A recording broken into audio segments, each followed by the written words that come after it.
Teaching classes. तो हम यहाँ पर समझेंगे आज उत्तक यानी कि टिश्यू के बारे में।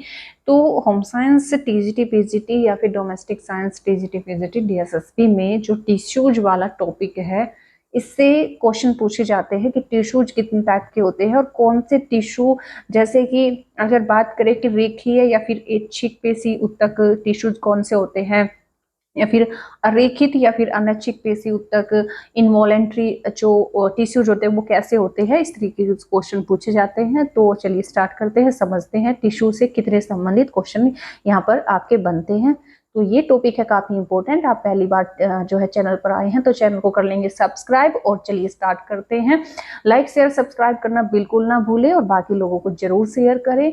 तो जो टिश्यू का यहाँ पर टॉपिक है, उत्तक का जो टॉपिक है, इससे पहले हमने पढ़ा था कोशिका को। कोशिका जो है एक मतलब इकाई है, मानव की एक जीवन की एक इकाई है, जिसमें जैसे कि फॉर एग्जांपल हम कोई घर बना रहे हैं तो उसकी जो सबसे छोटी इकाई होती है वो होती है ईंट, ठीक है। और उन ईंटों को जो मिलाकर एक हम दीवार खड़ी करते हैं एक रूम बनाने के लिए, तो वो जो दीवार है, ईंटों का जो समूह है, वो कहलाता है क्या अपने आप में, जिसे हम दीवार कहते हैं। ठीक उसी तरीके से हमारा जो बेसिक यूनिट है हमारी बॉडी की, वो होती है कोशिका। और उन कोशिकाओं के समूह को हम बोलते हैं उत्तक यानी कि टिश्यू, ठीक है। और ये ऐसे छोटे छोटे मतलब इस तरीके से कॉलम्स मिलकर हमारी बॉडी के पार्ट्स बनाते हैं। ये जो टिश्यू का जो समूह है, ये मिलकर हमारी क्या है, पूरी बॉडी का इस तरीके से पार्ट्स बनाते हैं। चलिए स्टार्ट करते हैं, समझते हैं कि इनकी भूमिका क्या है, ये कितने प्रकार के होते हैं। तो जब हम उत्तक की बात करते हैं तो उत्तक जब एक प्रकार की कोशिकाएं जो एक ही प्रकार का कार्य करती हैं तथा एक समूह में एकत्र होकर विशेष संरचना बनाती है, तब उस संरचना को हम क्या कहते हैं, उत्तक कहते हैं, जो कि अभी आपने समझा है। तो प्रत्येक उत्तक अपने आकार और क्रिया में जो है दूसरे से अलग होता है। जैसे कि अगर हम हाथ के उत्तक की बात करें तो वो इस तरीके से जो है लंबे लंबे इस तरीके से संरचना में होते हैं, ठीक है।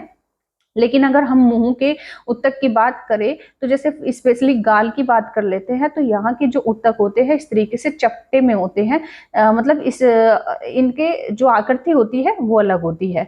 अगर हम बात करें किसकी, एड़ी के जो उत्तक होते हैं, ठीक है, ईडी के जो उत्तक होते हैं, मतलब जहां पर जिस पार्ट की जो संरचना है उसी तरीके के उस पर उत्तक का जो है निर्माण होता है, ठीक है। तो वो होते हैं किस तरीके से, मतलब ऐसे एंकल में, गोलाई में आपको देखने को मिलते हैं। तो कोई गोल होता है, कोई लंबा होता है, कोई चिपटा होता है, कोई नुकीला होता है। इस तरीके से उत्तक आपको देखने को आकार क्रिया में देखने को मिलते हैं। तो उसका निर्माण करने वाली कोशिकाएं भी अपने कार्य के अनुसार जो है परिवर्तित हो जाती हैं, ठीक है। ये आपने समझ लिया। अब समझते हैं उत्तक के भेद, यानी कि उत्तक होते कितने प्रकार के हैं, स्पेशली क्वेश्चन पूछा जाता है। तो उत्तक यहाँ पर जो आप देख रहे हैं 6 प्रकार के होते हैं। पहला होता है मांसपेशीय उत्तक, जिसे कहेंगे मस्कुलर टिश्यूज, जिससे हमारी मसल्स बनती हैं, ठीक है। दूसरे उत्तक होते हैं जो हमारे नर्वस सिस्टम को बनाते हैं, यानी कि वो ग्रुप जो जिससे कि हमारा पूरा नर्वस सिस्टम बना है। नर्वस सिस्टम में जिन उत्तकों का जो है समूह इस्तेमाल हुआ है, हम उनको तंत्रिका उत्तक यानी कि नर्वस टिश्यूज बोलते हैं। संयोजी उत्तक क्या करते हैं, हमारे एक पार्ट को दूसरे पार्ट से जोड़कर रखते हैं, तो हम उनको संयोजी उत्तक यानी कि कनेक्टिव टिश्यूज कहते हैं। आच्छादित या उपकला जो हमारी ऊपर की मतलब लेयर चढ़ाते हैं, जैसे हमारे जो बॉडी पार्ट्स हैं उनको जो कवर करते हैं, आच्छादित या उपकला उत्तक बोलते हैं।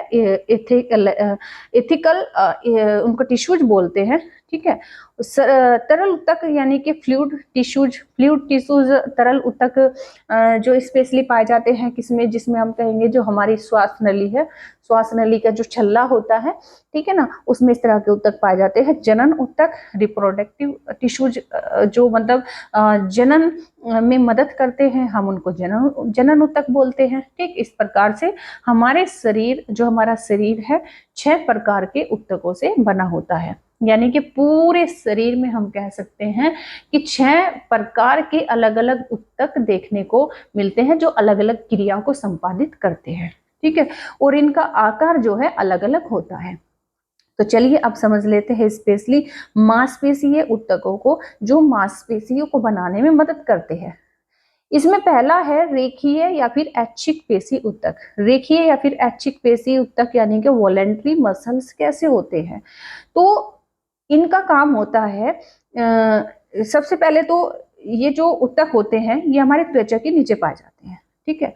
और इनका जो विशेष गुण होता है वो ये होता है कि हमें जो हमारे पार्ट्स है उनको मूव करने में मदद करता है।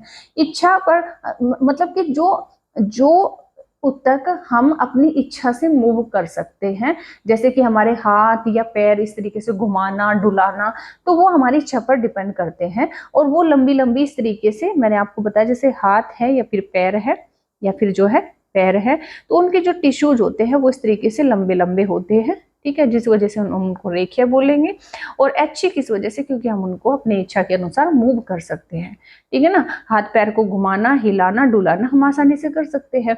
लेकिन अगर हम ये चाहे कि हमारा जो डाइजेशन सिस्टम है वो बंद हो जाए, श्वास नली बंद हो जाए, ठीक है ना, या फिर कहे जो मूत्र मार्ग है वो काम करना बंद कर दे, तो क्या ये अपने हाथ में है? नहीं ना। हाथ तो अपने हाथ में है कि जब चाहे रखा हुआ है, जब चाहे हमारा मन करे कि हम इसको उठाना है तो हाथ को हम जो है ऊपर उठा लेते हैं, पैर को अपने आप अपने आसानी से अपने अकॉर्डिंग हम चला लेते हैं, हमारी इच्छा पर डिपेंड है। तो ये अच्छी उत्तक है। लेकिन कुछ उत्तक ऐसे हैं, इनवॉलेंट्री मसल्स फाइबर्स कुछ ऐसे हैं जो हमारी इच्छा से मूव नहीं होते हैं, ठीक है। तो जो हमारी इच्छा से मूव नहीं होते तो वो कौन से होते हैं? जैसे कि जो मतलब आबाद तरीके से बिना रोके अपने काम खुद करते रहते हैं, हम उनको इनवॉलेंट्री बोलते हैं।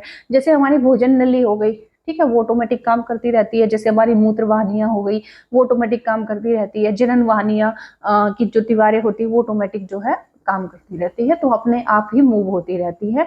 तो वो अपनी इच्छा पर है, ठीक है, वो अनैच्छिक है, ठीक। वो क्या है? अनैच्छिक है, हमारी इच्छा के अनुसार वो नहीं चलता है, ठीक। लेकिन इसके तो ये इनका डिफरेंस आपको समझ में आ गया। अब जो तीसरा मांसपेशी उत्तक होता है वो है हृदय पेशी। हृदय पेशी कार्डियक मसल्स फाइबर कैसे काम करती है? तो कार्डियक में जो हमारा हृदय है जो पंप करता रहता है, ठीक है, वो पंप करता रहता है क्योंकि उसकी जो पेशी है, उसके जो सॉरी मसल्स है, ठीक है, उसके जो टिश्यू है वो अलग है, वो एकदम इन सब से अलग है। और वो ऑटोमेटिक जो है पंप करता रहता है, फैलता है, सिकुड़ता है। तो वो एक मतलब वो पूरा का पूरा हृदय पेशी का निर्माण करता है, ठीक है ना। तो वो भी क्या है? एक मांसपेशी है। मांसपेशी यानी उसमें कोई जो है हार्ड चीज नहीं है, इसमें कोई बोन्स का रोल नहीं है, ठीक है। और पूरा का पूरा जो ये टिश्यू बने होते हैं, मांसपेशी जो तक बने होते हैं, ये क्या है? पूरे के पूरे मांस के बने होते हैं, ठीक है ना। जैसे हमारा हृदय हो गया, या फिर जो हमारी मूत्रवाहिनी हो गई, या फिर हम बात करें कि जनन उत्तक हो गए, ठीक है ना, या फिर भोजन नली हो गई, ये पूरा का पूरा जो है उसका बना है, ठीक। तो चलिए अब आगे मूव करते हैं, समझते हैं दूसरे उत्तक के बारे में, तंत्रिका उत्तक। तंत्रिका उत्तक कैसे होते हैं? तंत्रिका यानी कि जो हमारे नर्वस सिस्टम का निर्माण करते हैं, हम उनको तंत्रिका उत्तक बोल देते हैं। ये उत्तक मस्तिष्क की आज्ञा अंगों की सूचनाएं और मस्तिष्क को जो है मतलब मस्तिष्क की आज्ञा अंगों को और अंगों की सूचनाएं जो है मस्तिष्क को पहुंचाते हैं। इनका काम ये है, आज्ञा ले जाना, सूचक आना, या फिर सोचना विचारना, ये सब क्या है? तंत्रिका उत्तक के विशेष तथा महत्वपूर्ण गुण हैं। तो तंत्रिका उत्तक मानव के संपूर्ण शरीर में व्याप्त है। जो आपके जो नर्वस है पूरा आपकी जो सर है, खोपड़ी है, वहां से लगाकर अगर आप अपने अंगूठे तक की बात करें, अगर आप अपने हाथ की लास्ट फिंगर के पॉइंट तक की बात करें, तो वहां तक आपके जो है पूरे बॉडी के तार फैले हुए हैं, जिनको हम नर्वस बोलते हैं, तंत्रिकाएं बोलते हैं, ठीक है। तो उन तंत्रिकाओं में जो संचालन होता है उनको, वो जिन टिश्यू से मिलकर बनी है, तो हम उनको तंत्रिका उत्तक बोल रहे हैं।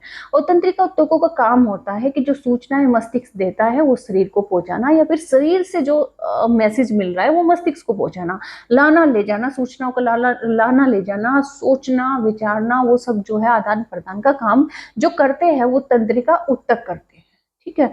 तो इनका एकदम फिट रहना, जैसे कि हमें कोई बीमारी होती है, जैसे खासकर जुकाम होता है, तो जुकाम में क्या होता है? बहुत ज्यादा छींक आती है, तो उससे क्या होता है? हमारे जो ये वाले तंत्रिका यानी कि नर्वस जो टिश्यूज होते हैं वो इंजर्ड हो जाते हैं, वो कुछ मात्रा में मतलब खत्म हो जाते हैं, कम हो जाते हैं, ठीक है ना। जैसे जैसे आपको छींक आती है पूरा बॉडी हिलती है उसके साथ में, तो वो कुछ मात्रा में कम हो जाती है। तो आपने देखा होगा उस अवस्था में आपको कोई भी आप मेंटली काम करने बैठ जाए तो आप नहीं कर पाओगे, क्योंकि आपका पूरा सिस्टम जो है उस टाइम पे वीक हो जाता है, तो वीक हो जाता है। तो अगर आप इजिली कोई वैसा काम कर रहे हैं फिजिकली तो थोड़ा आप आसानी से कर पाते हैं, लेकिन उस टाइम पर अगर आप मेंटली काम करने बैठे तो आपका माइंड जो है सपोर्ट नहीं करता, वो इसी रीजन से नहीं करता क्योंकि उस टाइम पर आपके जो टिश्यूज है वो एक तरह से कम हो गए हैं, या फिर जो है कहेंगे कि उनकी वो उनका नुकसान हो गया है,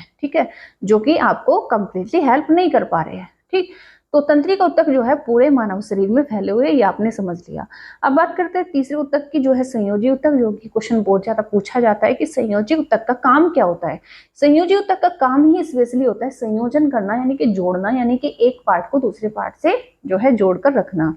इसमें एक है साधारण संयोजी ऊतक, सिंपल कनेक्टिव टिश्यू जिसको हम बोल रहे हैं। तो इसका क्या काम होता है? तो साधारण संयोजी ऊतक का सिंपल सा एक काम है कि मतलब ये जैसे कि हृदय, ये जो मतलब पेशियां होती है हृदय की, या फिर रुधिर कहो, या फिर जो है वाहिनियां कहो, ठीक है, तो ये उनको जो है जोड़ने में मदद करती है। जो हमारी वाहिनियां होती है तो उनको जोड़ने में मदद करती है, हृदय की जो पेशियां होती है उनको जोड़ने में मदद करती है, रुधिर के जो टिश्यूज होते हैं उनको जोड़ने में ये मदद करती है, जिसे हम साधारण संयोजी ऊतक कह रहे हैं। ठीक है, अगला है यहाँ पर रेशेदार संयोजी ऊतक। रेशेदार जो संयोजी ऊतक होते हैं, जो हमारे श्वास नली होती है ना, तो श्वास नली में जो छल्ला होता है तो उसमें जो छोटे छोटे से मतलब रेसे से निकले रहते हैं, जिनको हम स्वररज्जु बोलते हैं, स्वररज्जु। ठीक है, तो ये उन अंगों में मतलब पाए जाते हैं।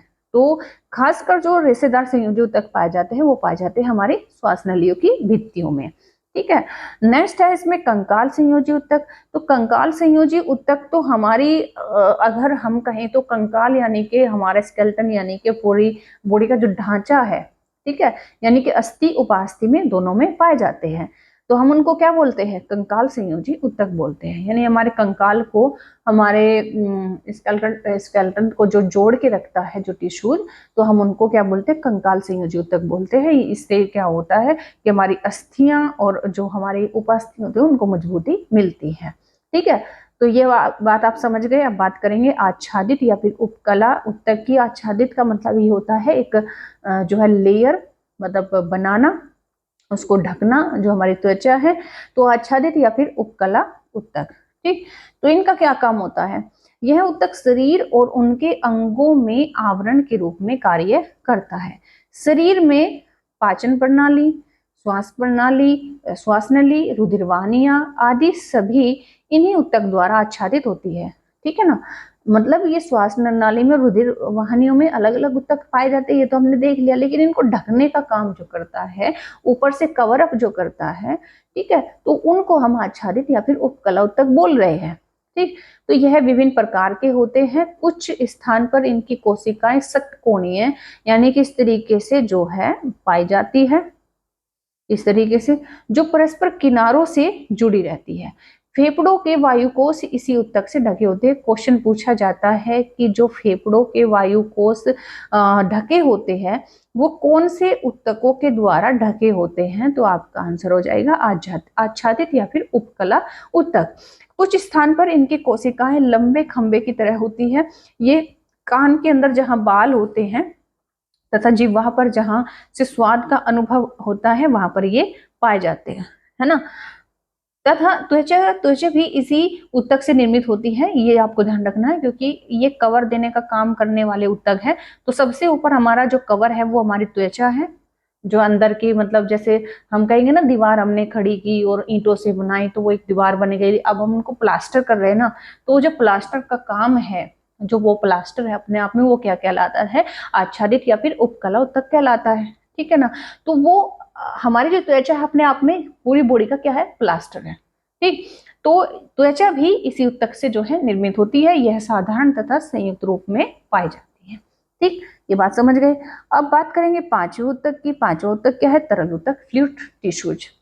तो फ्लूइड टिश्यूज शरीर के बीच जो यातायात ट्रांसपोर्शन का काम होता है, वो जैसे कि रुधिर हो गया, है ना, रुधिर अपने आप में लिक्विड है, तथा लसिका हो गई। तो ये जो जो जो दो लिक्विड है, इनको मतलब जो है ट्रांसपोर्ट करना, इधर से ले जाना उधर लाना, तो इनमें जो मदद करता है या फिर कहेंगे कि इनमें जो उत्तक पाया जाता है वो कौन सा होता है, वो होता है तरल उत्तक। ठीक है, तो इनमें मैट्रिक्स प्लाज्मा जो है नामक तरल पदार्थ पाया जाता है। ठीक, तो ये आपसे पूछा जाता है कि जो वह कौन सा उत्तक है जिसको यातायात उत्तक भी हम कहते हैं, जिसको यातायात की उत्तक की संज्ञा भी दी जाती है, तो वो होता है तरल यानी कि फ्लूइड टिश्यूज। और फ्लूइड टिश्यूज का मतलब ये होता है कि जो जितने भी लिक्विड चीज है हमारी बॉडी में उनको यहाँ से वहां ले जाना, पूरी बॉडी में मूव कराना। ठीक है, उनमें ये उत्तक पाए जाते हैं। क्वेश्चन टाइप नंबर 6 है जनन उत्तक यानी कि रिप्रोडक्टिव टिश्यूज। इनका क्या काम होता है? जैसे कि कोई लेडी है और वो जो है प्रेग्नेंट है, और पूरे प्रेगनेंसी पीरियड में या फिर कहो कि जब बच्चे की डिलीवरी की नज़दीकी है, तो उस टाइम पर इन उत्तक, ये जो उत्तक है वो जना जो है मदद करते हैं। तो यह जनन कोशिकाओं रिप्रोडक्टिव सेल का निर्माण करते हैं और इनके द्वारा युग्मक कोशिकाओं या फिर गैमिट्स बनते हैं। ये दो प्रकार के होते हैं, जैसे कि नर युग्मक यानी कि मेल गैमेट्स तथा मादा युग्मक यानी कि फीमेल गैमेट्स। इनके निषेचन यानी कि फर्टिलाइजेशन से युग्मक यानी कि जायगोट बनते हैं। यह संतान का प्रारंभिक अवस्था होती है। दो टिश्यूज में मिलकर बनते हैं ना, जैसे कि लेडी है उसमें जो है एक्स एक्स क्रोमोसोम्स पाए जाते हैं और जो जेंट्स है उसमें एक्स वाई क्रोमोसोम्स पाए जाते हैं। तो ये जो मिलकर यहाँ से एक्स और यहाँ से फॉर एग्जांपल एक्स आ गया या फिर वाई आ गया, कुछ भी आ गया, तो ये मिलकर क्या बना रहे हैं? जाइगोट बना रहे हैं। तो ये अपने आप में क्या कहलाएंगे? ये कहलाएंगे जनन टिश्यूज, रिप्रोडक्टिव टिश्यूज कहलाएंगे। ठीक है ना, ये दोनों जो गुणसूत्र है ये टिश्यूज से मिलकर बने हैं, किससे? फीमेल गैमेट्स के और मेल गैमेट्स के। ठीक है, तो ये क्या कहलाते हैं? ये जो जाइगोट है, ये जो युग्मक यहाँ पर बना है, ठीक है, ये जाइगोट रिप्रोडक्टिव टिश्यूज से मिलकर बना है। ठीक है ना, समझ के बाद तो जो जनन उत्तक होते हैं वो मदद करते हैं किसमें? जनन प्रक्रियाओं में। ठीक है, चलिए अब यहाँ पर हमने जो है 6 प्रकार के उत्तकों को समझा है। तो जहां पर भी आपको लगा हो कि कोई पॉइंट आपको समझ में नहीं आया तो वो मुझे जरूर बताना। और इसी जो है सीरीज में हम आगे जो पढ़ेंगे तो वो पढ़ेंगे हम अस्थि के बारे में, कंकाल के बारे में, बोन्स के बारे में। ठीक है ना, तो बोन्स से भी बहुत क्वेश्चन आते हैं, तो ये जो इस तरीके के इंपॉर्टेंट टॉपिक है हम उनको कवर करते चलेंगे, जो आपके लिए काफी हेल्पफुल रहेगा। और अगर आपको इसकी पीडीएफ चाहिए तो आप ये भी टीचिंग क्लासेस को ज्वाइन कर सकते हैं। टेलीग्राम चैनल है और व्हाट्सएप नंबर भी आपके जो है अवेलेबल है। ठीक है, आप फर्स्ट को भी ट्राई कर सकते हैं, सेकंड को भी ट्राई कर सकते हैं। ठीक है, पर्सनल मैसेज के लिए अगर आपको कुछ हेल्प चाहिए तो इसी के साथ लेना चाहूंगी अब आपसे विदा। थैंक्स फॉर वॉचिंग, मिलते हैं नेक्स्ट क्लास में। Thank you, take care, bye bye.